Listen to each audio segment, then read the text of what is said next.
How did you take an exit at 19?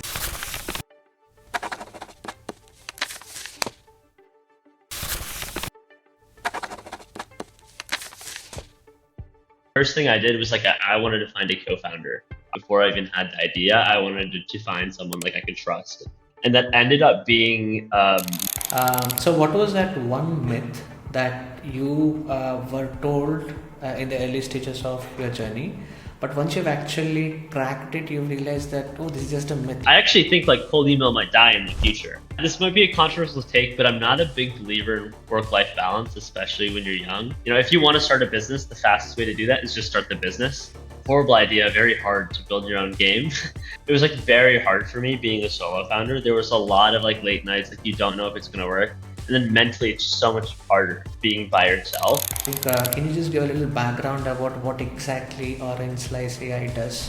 My first business I ever tried was, and now I'm starting another business as well. And also something I learned from my first business is like one of the beauty about like Indian culture is just to focus on like education. If a new company wants to apply for YC, what would you suggest? What are the do's and don'ts that you personally learned from the journey? There really is no cheat code. I think the best way to get into YC is. Hey guys, welcome to another podcast on startups and founders. Today we have Vihar. Hi Vihar. So Vihar is co-founder of OrangeSlice, and he also took an exit from his previous startup, and that was at age 19. So this is his second startup. So let's hear his story. So hi Vihar. So can you just give a little background of yourself, like your schooling, your work experience, and how did you start at 19, man? Like how did you take an exit at 19? It's a little bit of that story. Yeah, no, definitely. So I was born and raised in Michigan. Uh, Sort of two immigrant parents, sort of classic story. And I ended up going to college at the University of Michigan, and that's really when tried starting my first businesses. I think that wasn't even my first business that I started that I ended up exiting. My first business I ever tried was a mobile app dev. I think of a lot of kids that get into entrepreneurship, they like gaming. I think I was like any other kid. I loved games, and I thought the next step was okay, let me build my own game. Horrible idea, very hard to build your own game. But I Okay. ended up making my own like mobile game, and that was like the first step in sort of the entrepreneurial journey. And then afterwards, I ended up starting this other business just because I was interested in the restaurant space called Kitchen Connect. And this is the business I ended up selling when I was 19. And it was basically like this Airbnb for open kitchen space. It was during the COVID era. So when you think about around restaurants, they didn't have people coming into the stores, and you had like the growth of ghost kitchens. And all these ghost kitchens wanted this open kitchen space, and all these restaurants wanted any revenue to keep them afloat. So I very much like a middleman service for a couple of years. That's basically what I did mostly throughout college, and I ended up selling like customer lists to a restaurant chain, and that was, I'd say, my first like real business of putting a lot of blood, sweat, and tears into it and selling it. And now I'm starting another business as well. So, but I've always been an entrepreneur at heart. Of always trying to do things. Nice. So the mobile app part, when did you say you started building the mobile app? Yeah, I started in probably the end of high school. I mean, I was probably around 16 when I started dabbling into that space. And that's really also how I learned to code as well. But yeah, self-taught. So tell us a little bit about your family and your community. Like how did that really shape up that early entrepreneur in you? Yeah, yeah. So I mean, I come from immigrant parents. Most of my family's in Hyderabad, and so I go back probably every year. And so in the US, like my parents were very, very supportive.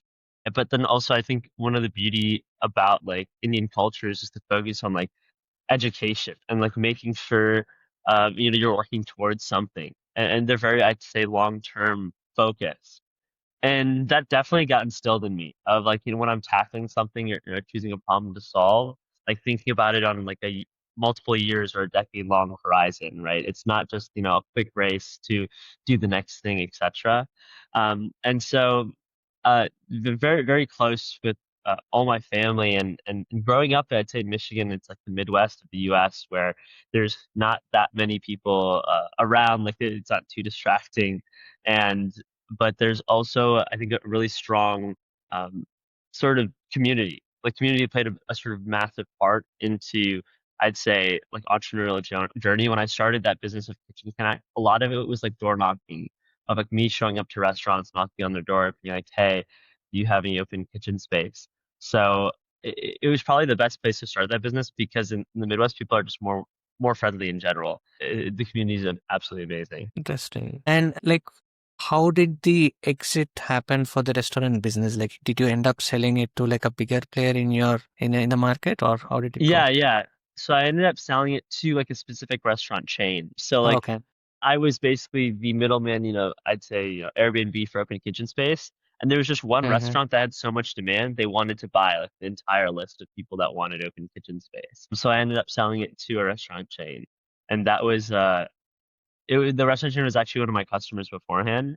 And I had mentioned I was looking to exit it at the time. And so like they were one of the first people I brought it up to. Okay. And you were the one who built the entire tech for that product, I assume. Yeah, yeah. I built Okay. everything. I was a solo founder as well. Yeah. Nice. And how was like how big was your team apart from yourself? Oh, the team was just me. Sometimes I'd hire like temp workers and things like that, but full Okay. time was only me, and maybe like there's two or three people I sort of relied on to do like one-off jobs. But Okay. yeah, So I'm assuming it's more like a typical bootstrapped story where you very much just build so. something and then, yeah, nice. Very much so. I Okay, mean, there's no funding at all. I mean, it was very bootstrapped. It took a while. nice. And then and the company that you have sold the product to, is that still around? Yeah, yeah, yeah. They're still using it. They're still having like sort of people come in and cook in the restaurants when there's open kitchen space. Yeah, so basically, and also you said you're from Hyderabad, so you know you can you speak Telugu? I can understand Telugu. I feel like You I'm can understand. I like most immigrants where it's like my parents speak to me in Telugu and then I respond to them in English. And then how easy was it for you, like when you decided to take an exit? Like, was it anything, any particular event which triggered that decision, or was it like you just got a good offer, so you ended up selling, or what was that journey like? Yeah, I think it wasn't actually based on the offer. I think most offers I would have taken. Then it was more of a timing thing. I started to realize like the problems of I think as an entrepreneur, you know your problems of your business more than anyone else, right? Because you're on the day-to-day understanding like what's going right, what's going wrong. At the time, I just realized like this couldn't get very, very big. It's a lot of sort of man hours for not a lot of leverage and results. And so I realized like a lot of times you just have to pick a better problem to solve and it becomes a lot easier as an entrepreneur. So Okay. making sure working on the right idea is absolutely massive. And for me at the time, I came to the point of I was working on it for like a year and a half, but I kind of understood, hey, I'm starting to like tap out or hit a sort of wall.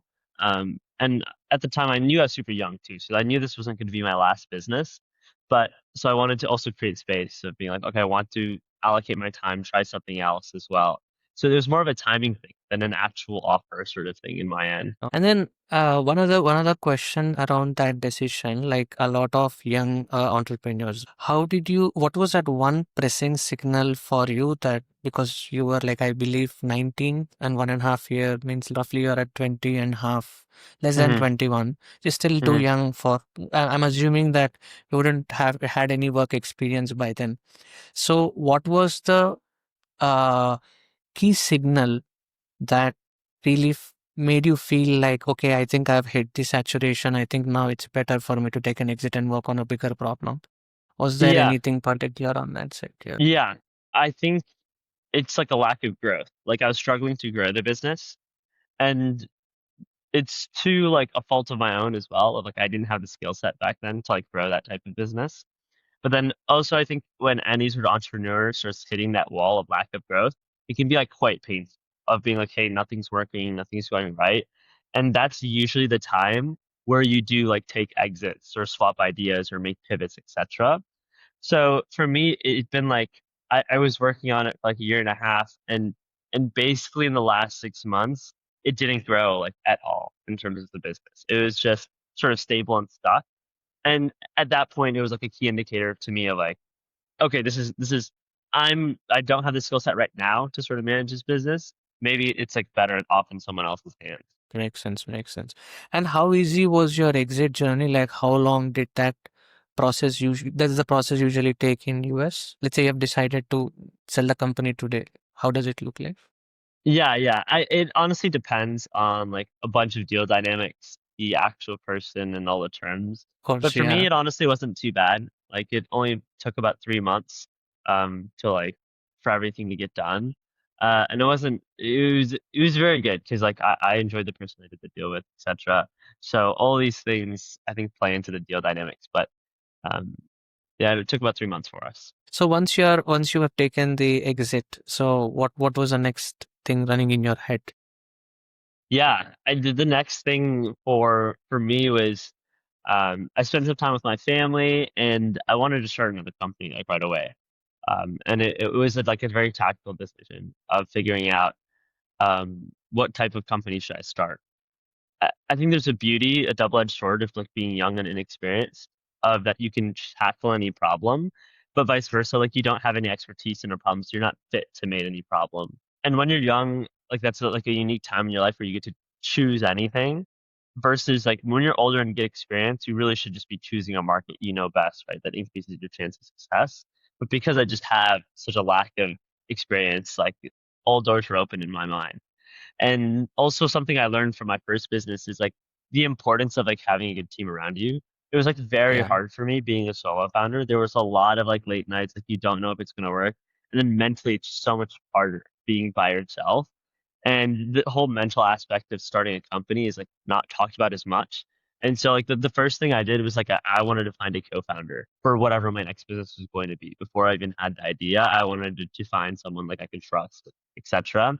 And that ended up being my college like roommate. We met on a Bollywood dance team at the University of Michigan. He was like my nice. choreographer. He like taught me Okay. Bhangra. Uh, Oh and yeah, the famous dance. Yeah. yeah, so he taught me Bhangra. And at the time, we actually met when I was 19, when I had the other company, but we got really close because he also has another company himself. And so from like entrepreneur to entrepreneur, we would always talk about different things we were struggling with, try to give advice. So as soon as I sold that last company, he was one of the first people I sort of called up because he was already like a pseudo co-founder to me of like helping answer questions, all of that stuff. And his business was doing really well as well. So I said, let's sort of tackle a way, way bigger problem and work together on something. And we ended up being college roommates too for the last year of college, and we got pretty close. But that was sort of the next steps right after I sold my company. So easy of the same age group. Yeah, we're both 22. Okay, interesting. Also, I would like to double click on the pointer that you said. There's an inherent beauty in the lack of having experience and being so young, because often they're like in the early stages of my career, like let's assume. I used to explore some tech, and then if I had learned a new technology, I was like super excited and I started building something, and it gave an instant gratification. But then lately, after exploring multiple options and gaining more experience, like whenever I now look at a problem, like rather than just solving it and just enjoying it, all these complexities start kicking. Oh, we can use this technology, but I'm sure that inevitably will fall there. Is gonna have this issue, that issue.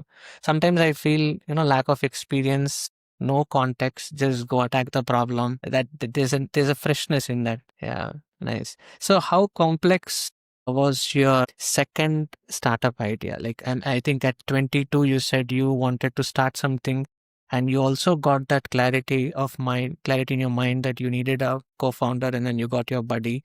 So, how did Mhm. the second startup journey? How did it begin? Yeah. So for us, it was, I already picked my co-founder at the time, and we were just talking and thinking about ideas. And so the first iteration of our startup was actually like a quick tool he built for like some of his classmates just on the side. And that tool was basically, I think, ChatGPT had just dropped. Everyone sort of every dev in the world is kind of playing around with it. And the use case we were playing around with it is we just connected, the API for ChatGPT to the Google Slides API. So we Mm-hmm. would have chat create like these custom slide decks, writing anything you want. And for us at the time, we're students, and everyone's freaking out about getting a job, etc. So we built a tool where it would cold email, let's say a CEO or a CTO of a startup like yourself and say, hey Anand, I'm Vihar. This is why I'm a perfect fit for your company, and have the slide deck that shows all the reasons why I would be great at Terrasoft. And ChatGPT would Mm, just create the whole thing. And at the time, people would understand, oh, ChatGPT can write emails, but they didn't understand it could also do slide decks and everything. So there was a lot of like, oh my God, they did all this. Like people would definitely at least read the slide deck. And so this was like this internal tool for students to figure out if they wanted to get a job or not, or to help them get a job. And we basically gave it to all our friends, helped them land internships, research positions, and like that was I think the starting idea of the company. But obviously, students are like very broke; they can't actually afford many tools or items, so we ended up pivoting around a lot. And we pivoted to the mm, sales use case where we wanted to help basically sales teams use custom slide decks and custom sales materials to help close deals. But then we also realized, like working a couple months in that space, that in sales a lot of times there's no magic combination of words you can say to make someone buy something they don't actually want.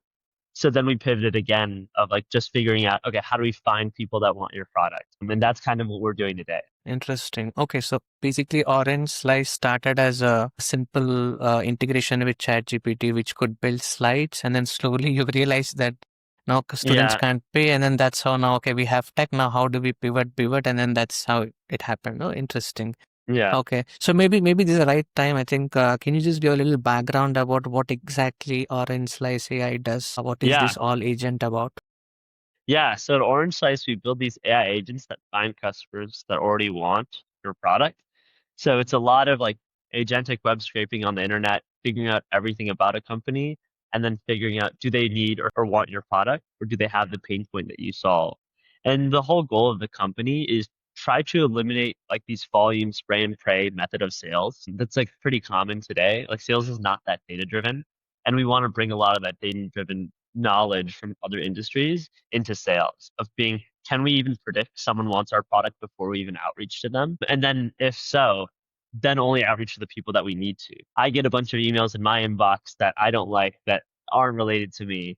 And so that's like the same problem what we're trying to solve for a lot of businesses and people. Hopefully we can remove a lot of the noise and clutter. Okay, so is it something like I just search for some product on Google and then I open Instagram and I see some company pushing their product similar to what I'm looking for? Is the end use case gonna be something like that? Yeah, and those are like the biggest players in like the connecting really great products into with really great consumers, like Google Ads and Meta Ads. So like you hit that nail right on the head. And I think they do that amazing on like the B2C consumer case, but there's a real Mm-hmm. lack for like companies of company level information. Just because companies aren't scrolling Instagram and like companies aren't like searching on Google as a collective. So like we take a lot of company level data and then figure out, what are they looking for? What products do they have an RFP going on, etc. And then we're Okay. able to like help a lot of these B2B sort of players. B2C we do as well, but Meta ads and Google ads do that pretty well too. So, but I really do Mm-hmm. think there's a whole of like there's no B2B use case of people helping out these companies trying to find customers. Okay, makes sense. So simply put, like probably if Terixsoft wants to kind of find like a right type of customer, so Hmm. we would just throw some intent signal like these are the type of customers that we're looking for, and then you build these agents which go find various data Yeah. points and then just identify these are the type five clients in US or five clients in different parts of the world, and then we just send out the emails, cold emails to them. Exactly. I mean, you can sell through Okay. any aspect. You can cold call. We've had some of our customers go to conferences where they know those like companies are going to. But yeah, we ingest everything on the web. So think government websites, social medias, anything along those lines, SEC filings, job boards, and then we try to figure out, does this person want your product? And we try to do that for your entire total addressable market. Okay. And is it gonna be like a continuous process? Like, Yeah, okay. and then we check every day if anything changes with your total addressable market. If something changes that shows some, hey, this new person is now in industry. Let's say they just posted a job hiring board for, an outsourced team to help them build a product. Very easy. Okay, Parasoft can come in and help them. So, but we check all the accounts every day and then figure out, hey, if anything's changing as well, you need to talk to these accounts. today. Okay. So if you have to, if there's a question for like how much of your product has like agentic AI as the Hmm. core, if you were to give a number on the percentage, so what would that be? Oh, I mean, I think it's super high. Like, Okay. honestly, 100%. Like, without AI, this is not possible. Of ingesting this data at web scale is just not possible. One of the things AI is amazing at is, I would say, just doing a lot of horrible work that humans don't want to do. Reading through a bunch of Yeah. SEC filings, court dockets, all these things, and just like ingesting it at scale and then just telling us what's important and what's not.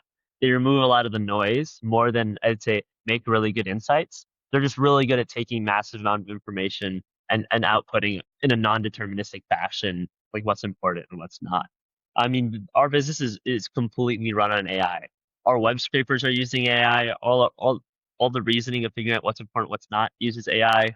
This type of business is only really possible in the past year of when AI is starting to like hit the mainstream. A lot of enterprises are starting to use it as well. But yeah, completely. Our business runs on AI. Mm.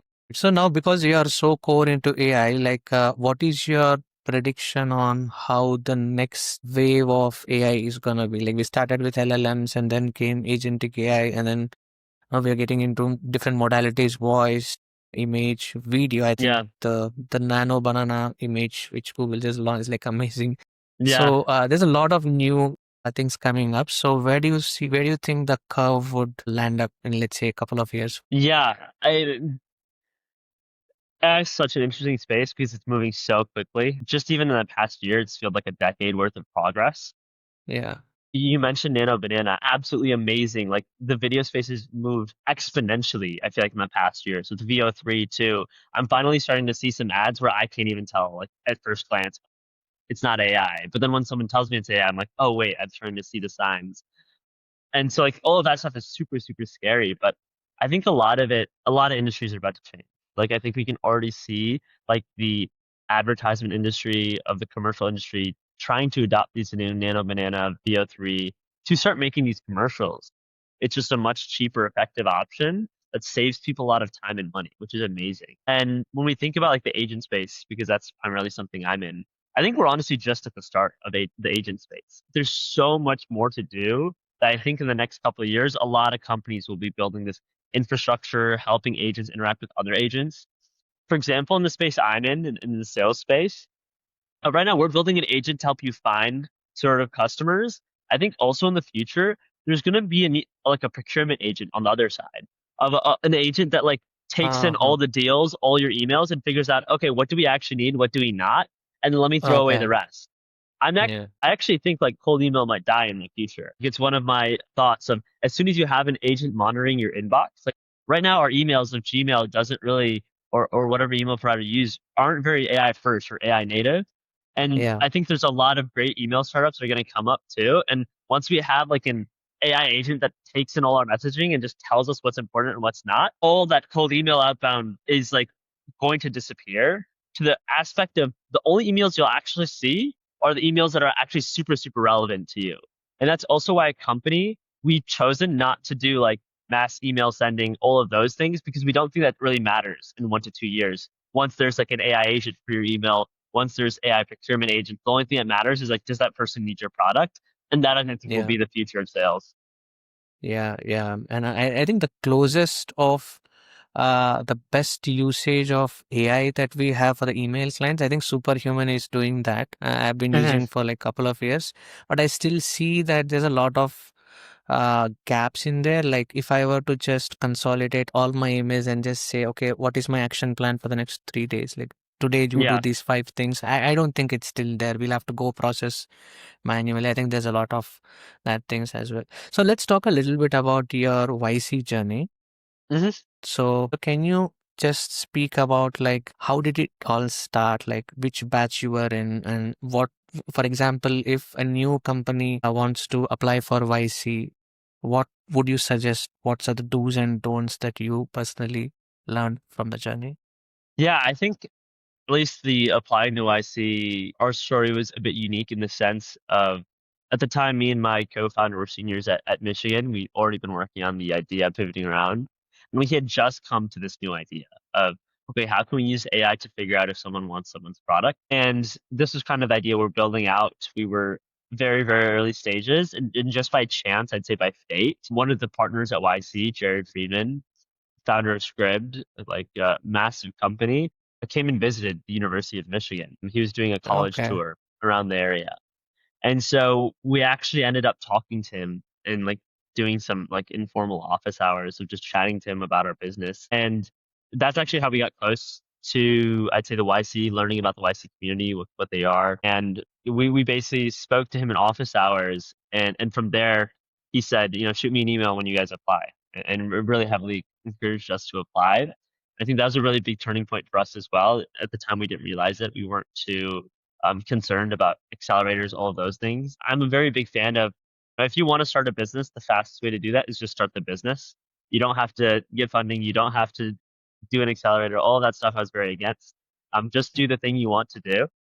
And you have done that. You have already done that at 19 years already. Yeah, exactly. So I knew I didn't need, there's no prerequisite to start anything. You just have to start it. It's going to be painful, but you just have to start it. So in this case, like talking to Jared really opened my eyes about like, okay, mentorship, YC community, and how these things can just accelerate those processes. And during that office hours with Jared, I didn't even realize at the time, but it felt more like he was interviewing us then. We didn't even realize he was kind of interviewing us for YC, asking questions about our business, how are things going, etc. And later on, we decided to apply to YC, emailed him. He shot an email right back of like, hey, let's do an interview. Did the interview the next day. And for most of the interview, I think Jared didn't ask many questions. There was another partner on the call that asked us all the questions, and Jared would like answer some of the questions of being like, hey, I already know this. Like, this is what they do, et cetera, et cetera. And so like it was a very calm process. I honestly think that we got in to YC, or like Jared had already made his mind before the interview of like when we first met back at Michigan. And it was more of a formality of just double checking. But that was our sort of process. I think like by chance and by fate that things aligned in that aspect, and that's how we got into YC. And like to answer your second question of if people are interested in YC and how you get in, there really is no cheat code. I think the best way to get into YC is build a business YC wants to fund. And so if you just build a business that's so good that people just can't ignore it, not just YC, everyone will be knocking at your door of like, hey, how can I help you guys out? Yeah. How can I get involved? And that really is the cheat code to life. Like there's no over optimizing of what do I say, or like what business do I create. It's just building a business that other people want to be a part of is the quickest way into all the accelerators, etc. And so for us, that was like a very, very big idea, like really good design partners, good traction, smart founding team, and checking off all those boxes. But when you're thinking about optimizing for accelerators, I'd actually steer you away from like, don't think about like how to get into YC. Think about like, how can I build a really good business? And things like YC, I think will just come. Makes sense. And then how was your experience so far, getting funds from YC? How did it positively impact OrangeSlices.ai as a brand? Yeah, no, definitely. I mean, YC is seriously a cheat code. I didn't realize the strength and the power of YC before I joined. Mm-hmm. So much social proof of just having that YC badge, it gives you so much credit. I think any first time young entrepreneurs can tell you, like one of the biggest problems I had when I started Kitchen Connect at 19 was no one took me seriously, right? I'm this like kid from in the middle of nowhere that has no clue what he's doing. Just to get people to take you seriously was honestly the biggest hurdle of like, hey, I actually have a product that like works and like I'm willing to help you out. People just not taking you seriously, I think, is the bane of most startups, and that all startup founders go through. And YC helps with that Mm-hmm. because you have instant credibility of saying like, hey, it's established institution that backed me, and a lot more people start to take you seriously. And so I'd say that's the biggest value of YC, more than the actual anything else. It's like this instant stamp of social proof. And then obviously the community is amazing. One thing I really like to try to champion that YC taught me that I wouldn't have realized without YC is like be more ambitious. That's like such a great tagline. At the time, we thought we were building a somewhat big business. We were building in the sales tech space, but YC really pushes you. And being in an environment of all these founders solving like $1 trillion problems, of there are people in my batch that are launching missiles, creating underwater drones, they really push you to be like, okay, how can I make my business 10x bigger? And why don't I just chase the way, way bigger idea? Because if you shoot for the stars, right, and you miss, and you'll land at the moon. And so for YC, I think one of the key learnings I try to tell everyone is like, just what is the biggest idea you can work on, and push yourself to be more ambitious was one of the key takeaways I took from YC. Interesting. And then after YC, like, did you guys raise any other funds? Yeah, we raised our seed round, and it's not public yet, but it'll probably be public in a month or two. I mean, I think YC is also the beauty of YC. It makes it a lot easier to raise afterwards because you already Yeah. have an institutional investor. And at least how investing works is it's a lot of hype, FOMO driven investing, which is I personally dislike. Of a lot of investors will invest into you after someone else invests into you, Mm. not because like your business is good or like they believe in the vision. Of they see, oh my god, YC invested in you, all these people invested in you. How can we sort of get a slice now too? And I'd say that there's also like venture capital firms that are really good and take early bets based on just the team or founder and don't even care about the hype or FOMO. But a lot of like I'd say smaller or different firms, a lot of it is like hype FOMO driven, which is also one of the beauties of being in YC. You have a lot of hype going behind you because you're at a very prestigious, big, firm. Makes sense, yeah. Also, there's a lot of confusion around, how much money is actually given by YC when they take like 7%. Like, Hmm. so based on what I've read, I think it's more like for 7%, YC is gonna pay like $125,000, and then the remaining 375 K is given on this MFN clause. So can you talk a little bit about that? Yeah, so YC invented this standard called SAFE. I think it's something future equity. It's like secured agreement for future equity, and it's called a SAFE. And what that basically does is you can actually have these agreements where once you raise another round, YC will get a check or get a slice of that round at that percentage or valuation you raised that round.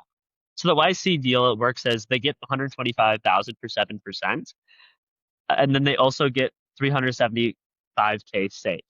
So whatever valuation you raise your round at, let's say you raise your round at $50 million, or let's say for simplicity of math, $37.5 million, then YC would get an extra, that would be 1% of that round. 1%. Yeah, it would be 1% of that round. And so that's how like the MFN works. And MFN is the most favored like nation clause or Nation or whatever. something. Yeah, Yeah, I'm yeah, forgetting the something. exact Yeah. words, but basically Yeah. they get the best terms of your round. So whoever gets like Okay. the lowest evaluation of your Series A or whatever round your next round is, they get those best Yeah. terms. So if you raise at $37.5 million, they just get an extra percent. So in total, they would have Okay. 8%. And they actually standardize a lot of like this safe notion of a lot of angel investors are happy to like write safes of just giving you money now, knowing that it'll convert when you raise a Series A or raise Series B or IPO, whatever that might be. Okay, so that means like, is it optional for the founder to say that I'm just happy to dilute 7%, but I don't want to give extra, or is it like a mandatory clause when you stake that 125K? Yeah, no, it's definitely a mandatory clause. The YC deal is pretty standard. It's either you accept Oh, it or not. There's not like too much room for negotiation. Maybe there is. We did it because at the time, you know, our business wasn't worth as much as it okay. is today. So just to clarify, simply put, any company YC is putting money in, YC is gonna end up getting 7+%, Yeah, assuming there's a future round of. So it's yeah, not 7%. 7 is the starting. The game hmm has begun. It's gonna be 7+ for whatever the next rounds of. exactly. And let's talk a little bit about your, any of the productivity tips or anything on your personal side of Yeah, things. Like let's say if you're is this there is like one advice that you could give your younger self, what would that be? yeah. I think the biggest thing, one of my biggest learnings has been is how important leverage is. I think especially being in YC, everyone is working very, very hard. The differentiator isn't between how hard you work when that's the standard. It's really like the decisions you make. And making really big and key decisions is actually more important than working hard. Working hard is a prerequisite, right? And so like that's been a key learning of how can I optimize and make the best decisions as possible. Because I'm working with basically this whole batch, they're amazing founders, but there's only like if you look at the history of it, probably 10% of us will become like unicorn founders, right? And all of us are Mm, working hard. the real differentiation is the sum of the decisions we just make, not the actual work ethic or the product or the funding. We all have the same funding, etc. And so for us, that's been a really key unlock of how do I take the time and create systems and functions that let me make the best decisions as possible. But then to hit like your original point of productivity, because I think that's something the more general public I think faces and struggles with. For me, a lot Mm. of times it's like, okay, using the best tools as possible. Like you mentioned Superhuman. I'm a massive fan of Superhuman. Like just try to push yourself to use like the most AI native tools. There's so many new tools Yeah. coming out in the space every day. Like there'll be in the more AI version of Superhuman, I'm sure that comes out whether Superhuman does it or not. There's going to be an AI assistant for your calendar, your Gmail, all of that stuff. And starting to Mm-hmm. adopt those tools earlier is just going to save you time. And then also Mm. when I think about like motivation, how you work through goals, I think most startup founders might agree. And I'm also curious to hear your thoughts of there'll be times in your startup where it's just rough. It's very painful. You don't enjoy it. That higher level vision of that end goal really motivates you. And that's kind of how you get through the hard days of doing things like you don't really want to do. You have to have some sort of higher purpose. Otherwise, you'll just fizzle out when things get rough. And I think that was one of the flaws of my last company and why I didn't grow that big. If I just fizzled out when things got rough, and understanding and learning from that is actually when things get rough is kind of the filter of like, this is where actually a lot of companies fail. And that's actually how you become successful, just going through those rough times that no one else is willing to go through. Interesting. So you have mentioned you are like the user of Superhuman, right? Like, what are the other apps in your productivity stack? Yeah, I think there's a couple. There's a really cool email client that I've been trying out called Zero Email. It's a I'll check company. that out. Okay. Yeah, they're pretty cool. They're a bit early, but they're pretty cool. I'm keeping my eye on them. And then there's some cool voice AI assistants I've been dabbling with. I don't think there's any Mm-hmm. that are amazing to the point of here's the one you should use. Like I'm probably Mm-hmm. swapping voice AI assistants every month, just trying to figure out what the new tool is, so I can be the first one to be getting value out of it. But there's a lot of these, I'd say, automation softwares. There's a company in my batch called Slashy. They're like very Mm-hmm. useful to like connect into like Google Sheets and email and like doing things along those lines. There's a company in my batch called April, which is a voice assistant I've been dabbling with of sending emails when I'm driving or when I'm like walking, like, and when I don't want to have the ability to type. And so these are all companies, but honestly, there's no like clear winner in this space. All these AI tools are so early on that if I say a tool now, like it'll probably be different in a month because it just, Yeah, in a month. Yeah, yeah, that's so true. yeah. And how do you manage your time? Like, how many hours do you work, and how do you ensure that you work on the most important ones? So you have got any strategy you would love to share with our audience? Yeah, this might be a controversial take, but I'm not a big believer in work-life balance, especially when you're young. I mean, like this is really the time. Like I have the most energy. I'm the most ambitious I'll ever be in my life. I have the least amount of responsibility, right? Like I don't have a kid I have to take care of. I don't have a girlfriend. I really don't have anything else to do in my life other than start this company, which is like, it's a curse and then a pro at the same time. There are pros and cons to it.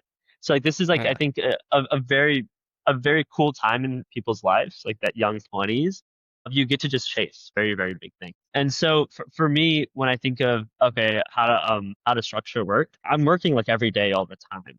Like I dream about work. I wake up in the shower, I think about work, and it's more of just my life. Like I truly enjoy it. This high level vision we like to say for OrangeSlice is we want to solve the economy. We want to help like the best products win by democratizing sales. Of like if you Mm-hmm. have a really good product, it should just be easy to like find customers. And that should be the only lever of business, of just building a really, really good product. And we hate how it is now of basically you have to do like these growth marketing tricks to attract the eyeballs. And sometimes the best products aren't the ones that are growing the quickest. It's basically whoever Mm. basically had a viral stunt that did really, really Yeah. well. And we hate that. I want the best products to win. I want to use the best products. I don't want to use just a product that just went viral. And that's how I found out about it. And so like that high level vision for me is the thing that makes me really motivated. Like when I wake up in the morning, I'm building towards a future that I want to live in and like I want to be a part of. And I think this is also for me when I think about okay, how the decisions and what I tackle today. I'm very much a one step at a time sort of person. of when you're tackling a very, very big problem of like say climbing Mount Everest, you have to just put one foot in front of the other. And I think you might know as well, like being a founder, the type of work we do is so, so different. From sales to building product to think about like building a team through like doing payroll, like doing all these like minuscule Yeah. things. There's no really good job description for a founder of what you should spend your time on. You shouldn't listen to Yeah. anyone's advice if they tell you, oh, you should, only do sales, you should only do product. It's completely different for everyone's journey. And you should honestly trust your gut. Because I think as a founder, you'll eventually just have to make decisions by yourself. And no one's advice is going to fit you better than what you know about, because you know your company the best. So when I think about like how to tackle problems, it's just like trusting my gut, making those mistakes, being okay making those mistakes, because I'll just learn from them and make better decisions in the future. Yeah. So how big is your current team? Yeah, so it's just me and my co-founder, and we have one hire, and we're also looking to Okay. hire. So three-person team, very small, very lean. I think also the beauty of AI too is you can build Yeah. massive, massive big businesses with just so Yeah. little people for Yeah. context. So the whole Yeah. so the whole tech that you just spoke about for orange slices, the multi-agent, like crawling all the data points, consolidating, it's all built by just two-member team with another internet, like a three-member team. Yeah, yeah. It was actually like a full-time hire at the time. So for context, my co-founder used to work at this startup called Rant. I don't even know if you can say it's a startup anymore. It's worth like $22 billion. It started in 2019. It's one of the fastest growing startups in the world. And so at Ramp, I'm they sorry, actually what was had the name you said? I did. What Ramp, was the name? RAMP, Ramp. Okay. Yeah, it's like Okay. this corporate Interesting. expense software. But they would actually, he was working at the startup during our senior year, and he would see they have one of the most cracked, like great growth teams in the world.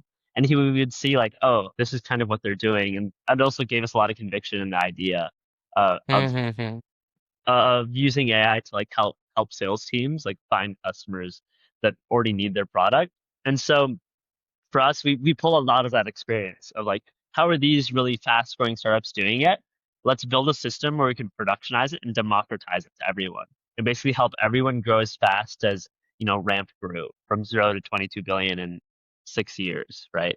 And so that's also, I think, how we started. We just have like really good domain expertise in the field. But yes, me and my co-founder just built out all the infrastructure. And same with our first hire, we hired him a couple weeks ago. We poached him from his job. And yeah, and I think for us, like, you don't actually have to have a very, very big team to become very big. I think that's one of the best parts about AI, as long as you just build the infrastructure right. Yeah, I think that's a great point because with these agents and all, I think the solopreneurs and then one man unicorns, I think these are definitely gonna be the new pattern that will witness. And then coming back because you are so much into deep tech, right? Like, and then you mentioned the tech is changing so quick. So, what is your strategy to kind of stay updated with what's going on in the AI trends right now? Yeah, for me, like Twitter or X has been pretty valuable just because there's a little bit of a lot of the, I think, forward thinking minds in the tech space have X as their preferred social media platform because it's just purely text. And so Twitter's been absolutely amazing of just checking like, hey, what's happening? You always see companies raising or thought leaders posting. So Twitter's been absolutely amazing, but I think there's also an advantage of just being in San Francisco. And that's also why we chose to be here. It really is like a tech bubble. Like San Francisco is the only place where you'll see Yeah, billboards of like AI agents. yeah, And like you don't see any of that in Michigan or New York or so like the general consensus of just surrounding your people that are interested in tech has always been the easiest way for me to stay up to date. Because then I don't even have to put all the pressure on myself of, oh, I need to read TechCrunch, I need to do this. It'll naturally just come up in conversation if you hang yeah. around people that are also interested in tech. Hey, so which part of San Francisco you are in right now? Yeah, so we're based out of the Dogpatch area, but we'll probably move Okay. around, but stay in the San Francisco area. So how have you found Reddit as a community for, staying up to date with AI trends particularly? But definitely amazing. And that's actually a great point. And thank you for like bringing that up. Reddit is actually how we got our first like user interviews in the sales tech space. We used to post on Reddit like we're two broke college kids. We need help. And if you're in college, like that's also a really good trick of people sympathize with kids in Yeah. college. Yeah. So like take Yeah. I've seen advantage of that. it, bring it up as much as you can. People are just willing to help you out more when you're in college than when you graduate and like you start having a job. People just care less. They don't want to help you as much, right? Because like you're not just a kid anymore. So we've always used to post on Reddit of like finding salespeople, sales tech people, etc. And they honestly helped us a lot. Reddit is absolutely massive. Definitely recommend people to be because also they Reddit has those subreddits that you only get to talk Yeah. about the things you want to, and that's way more useful than a generic platform like Instagram where you see a mix of everything. When you're searching for specific subreddits, it's super, super valuable. Yeah, I Interesting. think on my phone, the only two social medias I have are X and Reddit. Yeah. Same here. Yeah, just because I think they're the most valuable, at least in this stage of my life and what I'm doing. Yeah. Nice.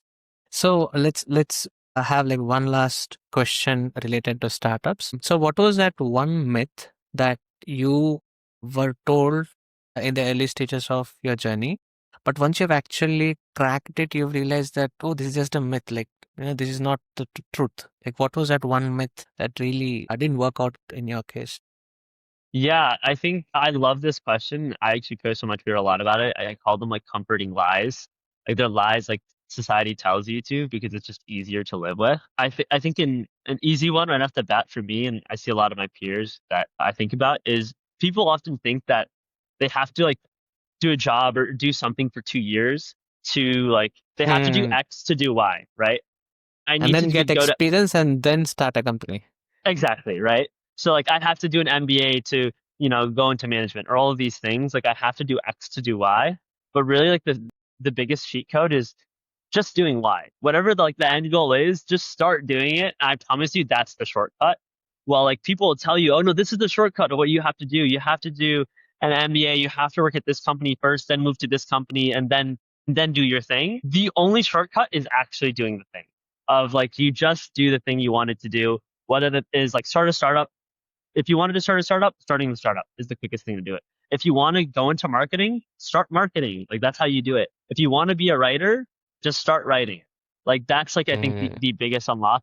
Because even me, I had a job at I was an investment banker at JP Morgan before I started my last company.